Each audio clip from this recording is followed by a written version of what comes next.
দার্জিলিং এবং পেলিং এই দুটো রাজ্যে অবস্থিত হলেও আজ আমরা এই পর্বে এই দুটি জায়গা একই সঙ্গে ঘুরে দেখব এবং জেনে নেব এখানে আপনি কিভাবে পৌঁছবেন এবং কোন কোন জায়গা দেখবেন, গাড়ি ভাড়াই বা কত এবং হোটেল কোথায় থাকবেন। তাহলে চলুন এবার দেখে নেওয়া যাক এখানে আপনি কিভাবে পৌঁছবেন। প্রথম দিন সকাল সকাল এনজেপি পৌঁছে একটি গাড়ি ভাড়া করে সোজা রওনা দিন দার্জিলিংয়ের দিকে। আর এক্ষেত্রে যদি আপনি শেয়ারিংয়ে দার্জিলিং পৌঁছন সেক্ষেত্রে আপনার পার হেড গাড়ির ভাড়া পড়বে 400 টাকা। আর কলকাতা বা অন্যান্য জায়গা থেকে আপনি কিভাবে এনজেপি পৌঁছবেন তার বিস্তারিত বলে দেবো আমি ভিডিওর শেষ অংশে। এছাড়াও একটি গাড়ি বুকিং করে আপনি যদি একাকিত্বভাবে দার্জিলিং পৌঁছতে চান সেক্ষেত্রে ছোট গাড়ির ভাড়া পড়বে ওয়াগনার বা সুইফট। এছাড়াও বড় গাড়ি ভাড়া করে আপনি যদি এখানে পৌঁছতে চান সেক্ষেত্রে আপনার গাড়ির ভাড়া পড়বে সোমো অথবা বুলেরোতে 4 থেকে 4,500-এর মধ্যে। এরপর দার্জিলিং পৌঁছে চৌরাস্তার সামনে একটি হোটেল ভাড়া করে নিন। আপনি এই চত্বরে বিভিন্ন রেটের এবং বিভিন্ন সুবিধাযুক্ত হোটেল পেয়ে যাবেন। আর এই হোটেলগুলি আপনি মোটামুটি পেয়ে যাবেন 700 থেকে 1,500-এর মধ্যে। আর এখানের এবং এর আশেপাশের বেশ কিছু হোটেলের নাম্বার আমি দিয়ে রাখলাম ডেসক্রিপশান বক্সে, আপনারা চাইলে সেগুলো বুক করে এখানে পৌঁছতে পারেন। এরপর আপনার পছন্দ মতো একটি হোটেল বুক করে হোটেলে চেকিং পর্ব সেরে নিন। চেকিং কমপ্লিট করে ফ্রেশ হয়ে খাবার দাবার খেয়ে নিন। এরপর একটু রেস্ট নিয়ে বেরিয়ে পড়ুন ম্যালের রাস্তায় কেনাকাটা সারতে এবং ম্যালকে ঘুরে দেখতে। এরপর ম্যাল ঘোরা কমপ্লিট হয়ে গেলে রাস্তায় আসার পথে কিলিনারিজে রাতের ডিনারটা করে একবারে হোটেলে ফিরে আসতে পারেন। এছাড়াও হোটেলে ফিরে এসে আপনার নিজস্ব হোটেলে রাতের খাবার দাবার খেয়ে নিন এবং খাবার দাবার কমপ্লিট করে ঘুমের দেশে হারিয়ে যান। দ্বিতীয় দিন সকালবেলা উঠে ব্রেকফাস্ট সেরে সোজা বেরিয়ে পড়ুন সাইট সিনের উদ্দেশ্যে। আর এই সাইট সিনের গাড়ি আপনি ভাড়া পেয়ে যাবেন এই দার্জিলিং চৌরাস্তার মোড় থেকেই। আর এই গাড়ি ভাড়া পড়বে 3,000 টাকা একটি বড় গাড়ি অর্থাৎ সুমো অথবা বোলেরো। এরপর ভাড়া করা গাড়িতে প্রথমেই পৌঁছে যান HMI-তে। আর এই HMI-তে ঢোকার সময় হচ্ছে সকাল 8:30 থেকে বিকেল 4:30 এবং এর এন্ট্রি ফিস হচ্ছে ইন্ডিয়ানদের জন্য 110 এবং আপনার সাথে ক্যামেরা থাকলে শুধু 10, এছাড়াও ফরেনারদের জন্য 180 টাকা। এরপর এই HMI-তে ঢুকে চারিদিকটা ঘুরে দেখুন। এখানে দেখতে পাবেন আপনি চিড়িয়াখানা, সঙ্গে পাবেন মাউন্ট ক্লাইম্বিং করার একটা ইনস্টিটিউট এবং একটা মিউজিয়াম।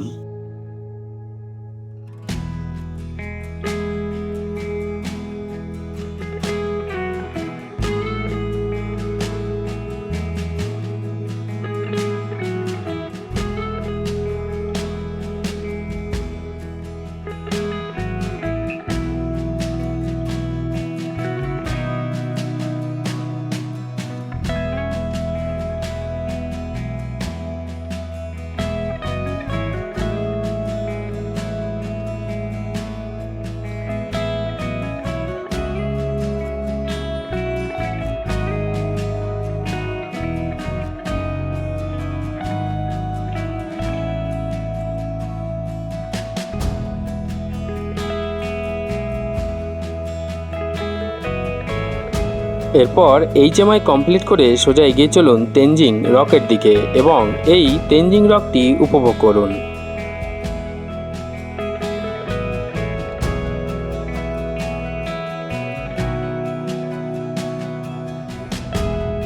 এরপর এটা দেখা কমপ্লিট হয়ে গেলে সোজা এগিয়ে চলুন টি এস্টেটের দিকে আর মন ভরে উপভোগ করুন এই দার্জিলিংয়ের টি এস্টেটকে।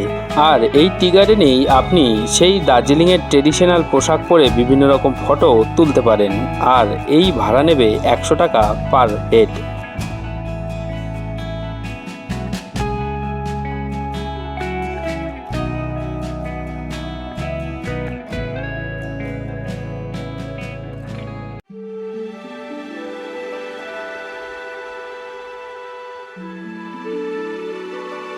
আর এটা দেখা কমপ্লিট হয়ে গেলে এরই সামনের বিভিন্ন রকম চায়ের দোকান থেকে আপনি এইখানকার এই চা কিনে নিয়ে যেতে পারেন বাড়ির জন্য।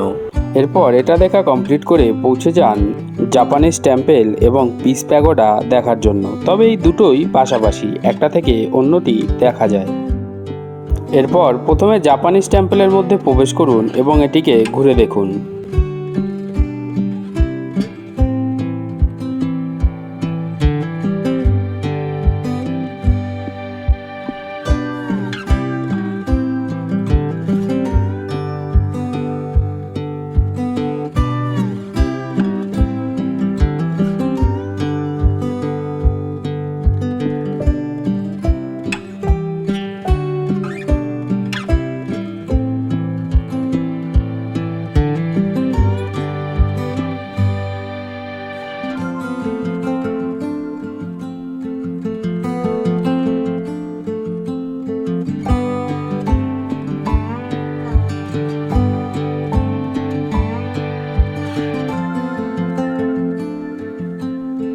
এরপর এটা দেখা কমপ্লিট করে আপনারা সোজা এগিয়ে চলুন পিস প্যাগোডার দিকে।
এরপর এটা দেখা কমপ্লিট করে সোজা চলে আসুন মনেস্ট্রিতে। এরপর মনেস্ট্রির ভিতরে প্রবেশ করুন এবং ভিতরটা খুব ভালোভাবে ঘুরে দেখুন।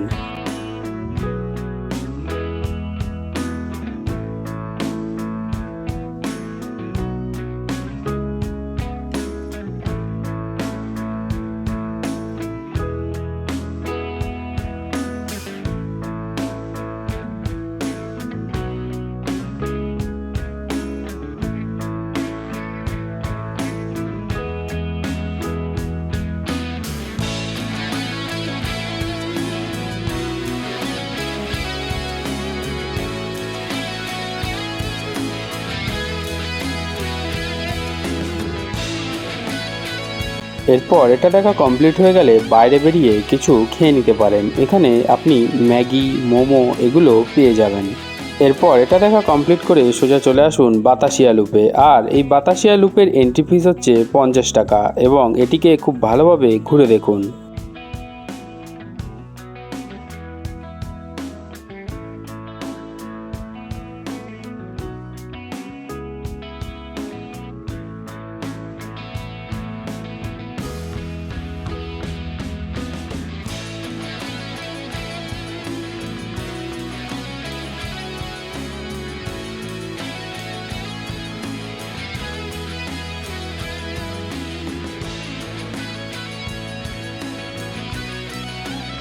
আর এই বাইনাকুলারে চোখ রেখে এই বাতাসিয়া লুপ থেকে আপনি সোজা দেখে নিতে পারেন দূরের পর্বত শৃঙ্গকে। আর এর জন্য আপনাকে মাত্র দিতে হবে পার পার্সন 50 টাকা করে। এরপর এটা দেখা কমপ্লিট করে আপনার হোটেলে ফিরে আসুন, ফ্রেশ হন এবং আপনার দুপুরের খাওয়া দাওয়া সেরে নিন। আর এর পরের সন্ধ্যাটা কাটিয়ে দিতে পারেন মেলে ঘুরে বা কেনাকাটা সেরে। তৃতীয় দিন সকাল সকাল ঘুম থেকে উঠে হোটেলে ব্রেকফাস্ট সেরে হোটেল চেক আউট করে সোজা চলে আসুন দার্জিলিং চৌরাস্তার সামনে ট্যাক্সি স্ট্যান্ডে এবং একটি গাড়ি ভাড়া করে সোজা এগিয়ে চলুন পেলিংয়ের উদ্দেশ্যে। এরপর আপনি পেলিংয়ে পৌঁছে গেলেন। আর এই পেলিংকে প্রধানত 3টি ভাগে ভাগ করা হয়, লোয়ার পেলিং, মিডিল পেলিং এবং আপার পেলিং। তবে অন্যান্য মিডিল পেলিং এবং লোয়ার পেলিংয়ের তুলনায় আপার পেলিংয়ের হোটেলের ভাড়া একটু বেশি, তাই আপনি আপনার সাধ্যমতো একটি হোটেল দেখে সেখানেই দুদিনের জন্য হোটেলটি ভাড়া নিয়ে নিন। আর এই হোটেলগুলির ভাড়া মোটামুটি ফুডিং এবং লজিং নিয়ে শুরু হচ্ছে পার হেড 1,500 টাকা দিয়ে 2,500 টাকার মধ্যে। এরপর হোটেলে চেক ইন পর্ব সেরে নিন এবং ফ্রেশ হয়ে লাঞ্চ করে নিন। এরপর খাওয়া দাওয়া কমপ্লিট করে একটু রেস্ট নিয়ে সোজা চলে আসুন সন্ধ্যাবেলায় ক্যাম্প ফায়ার করতে।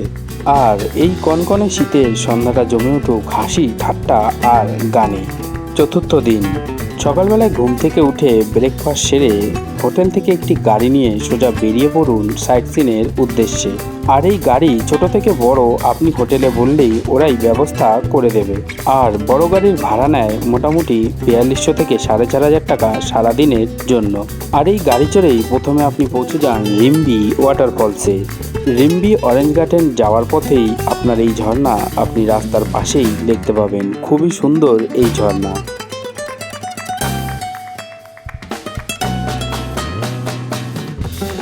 এরপর এটা দেখা কমপ্লিট করে সোজা পৌঁছে যান রিম্বি অরেঞ্জ গার্ডেনে। আর এই গার্ডেন খোলা থাকে সকাল ৯টা থেকে বিকেল ৫টা পর্যন্ত। আর এই বাগানে ঢোকার জন্য আপনার প্রবেশ মূল্য দিতে হবে ২০ টাকা জনপ্রতি। এরপর বাগানের ভিতরে প্রবেশ করুন এবং কমলালেবুর গাছ ছাড়াও বিভিন্ন রকম উপজাতির গাছ রয়েছে এখানে। এছাড়াও এই সিঁড়ি থেকে নিচের দিকে নেমে গেলেই আপনি পেয়ে যাবেন এখানে টাটকা মৌসুমী লেবুর জুস। চাইলে আপনারা এক বোতল ১০০ টাকা করে কিনে এই জুস খেয়ে দেখতে পারেন।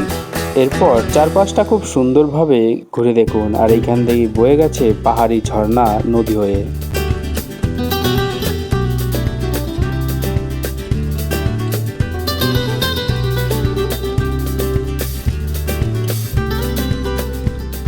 এরপর এটা দেখা কমপ্লিট করে আপনি সোজা পৌঁছে যান কাঞ্চনজঙ্ঘা ওয়াটারফলস দেখতে। এই ঝর্ণার অপরূপ রূপ আপনাকে মুগ্ধ করবেই। এরপর এটা দেখে সোজা এগিয়ে চলুন খেচিপেড়ি লেকের দিকে।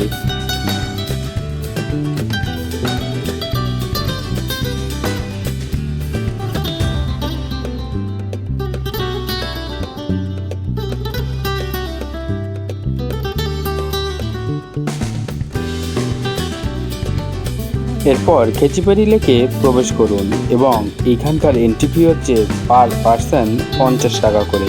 এরপর টিকিটটা সংগ্রহ করে সোজা প্রবেশ করুন লেকের ভিতরে এবং লেকের আশপাশ ভালোভাবে ঘুরে দেখুন।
এরপর এটা দেখা কমপ্লিট করলে আপনারা সোজা পৌঁছে যান পেলিংয়ের স্কাই ওয়াকে। আর এটি হচ্ছে ইন্ডিয়ার মধ্যে প্রথম কাচের ব্রিজ। এরপর একটু টাইম নিয়ে এই জায়গাটি খুব ভালোভাবে হেঁটে দেখুন। আর আকাশ যদি পরিষ্কার থাকে, কুয়াশা কোনো রকম না থাকে, তাহলে এই গ্লাস ব্রিজের উপর থেকে হাঁটতে হাঁটতেই সোজা আপনি দেখতে পাবেন চেঙ্গিজিংয়ের এক সুবিশাল মূর্তি। আর এই সামনের সিঁড়ি ধরে আপনি সোজা সেই মূর্তির পাদদেশে পৌঁছে যেতে পারেন। তবে পাহাড়ের মন খারাপ হওয়ায় প্রচণ্ড কুয়াশার কারণ আমি এই উপরে যাইনি, কেননা কুয়াশায় ঢাকা থাকলে আপনি এই মূর্তি দেখতে পাবেন না। এরপর বেশ কিছুক্ষণ অপেক্ষা করার পরেও কুয়াশা না কাটায় আমরা হোটেলে ফিরে এলাম এবং ফ্রেশ হয়ে দুপুরের খাবার সেরে নিলাম। এরপর সন্ধ্যাটা কেটে গেল হোটেলের রুমে বসে ঠাট্টা, ইয়ার্কি আর হাসি মজা করে। পঞ্চম দিন। আজ সকালবেলায় হোটেল চেক আউট করে সোজা এগিয়ে চলুন এনজিপির দিকে এবং রাস্তায় যেতে যেতে দেখে নিন বার্ড পার্ক। আর এই পার্কের এন্ট্রি ফি হচ্ছে পার পার্সন ১০০ টাকা করে। আর এই পার্কে আপনি পাবেন নেচারের মধ্যে থেকে হাঁটার এক অনন্য এক্সপিরিয়েন্স।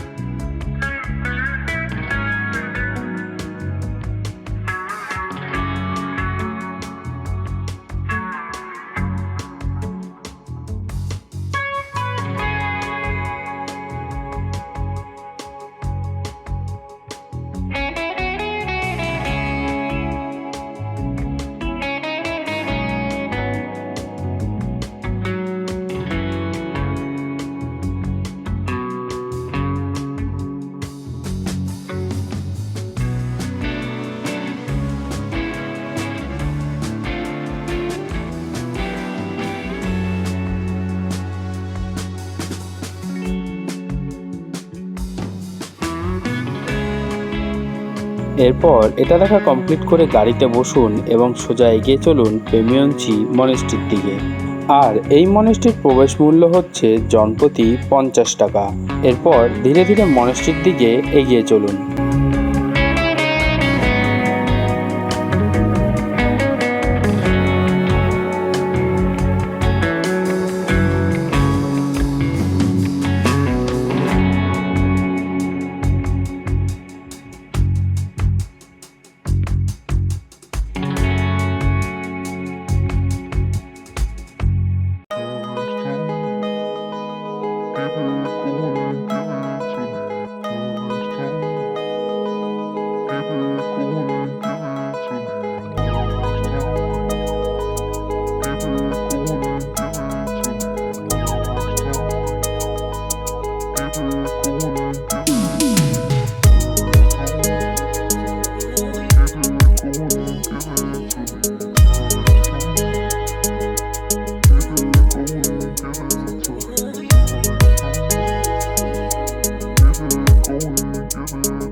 এরপর এটা দেখা কমপ্লিট হয়ে গেলে সোজা গাড়িতে এসে বসুন এবং চলে আসুন এনজিপিতে। এবার জেনে নেওয়া যাক এই ট্যুরে আপনার খরচ কত হলো। এই ট্যুর যদি আপনি 8 জন একসঙ্গে করেন সেক্ষেত্রে আপনার খরচা পড়বে 7500 টাকা জন পিছু, যার সম্পূর্ণ খরচ আমি দিয়ে দিলাম এখানে। এবার জেনে নেওয়া যাক এনজিপি আপনি কিভাবে পৌঁছবেন। সপ্তাহের বিভিন্ন দিনে বিশেষ বিশেষ কিছু ট্রেন রয়েছে কলকাতা থেকে সরাসরি এনজিপি পৌঁছানোর জন্য, যার মধ্যে বেশ কিছু উল্লেখযোগ্য ট্রেনের নাম আমি দিয়ে দিলাম এখানে। এছাড়াও কলকাতা থেকে আকাশপথে আপনি মাত্র 1 থেকে 1.5 ঘন্টার মধ্যে পৌঁছে যেতে পারেন সোজা কলকাতা বিমানবন্দর থেকে বাগডোগরা বিমানবন্দরে। এবার গাড়ি ভাড়ার কথায় আসা যাক। তবে আপনি যদি দার্জিলিং ঘুরে দেন পেলিং যান সেক্ষেত্রে আপনি এখান থেকে দার্জিলিং ঘোরার জন্য আপনাকে ওয়েস্ট বেঙ্গলেরই গাড়ি ভাড়া করে তারপরে যেতে হবে। এরপর দার্জিলিং ঘোরা কমপ্লিট হয়ে গেলে আপনাকে ওয়েস্ট বেঙ্গলের গাড়ি ছেড়ে দিয়ে সিকিমের গাড়ি বুক করে তারপরে সিকিমে পৌঁছতে হবে। এটা হলো আপনি যদি গাড়ি রিজার্ভ করে যান।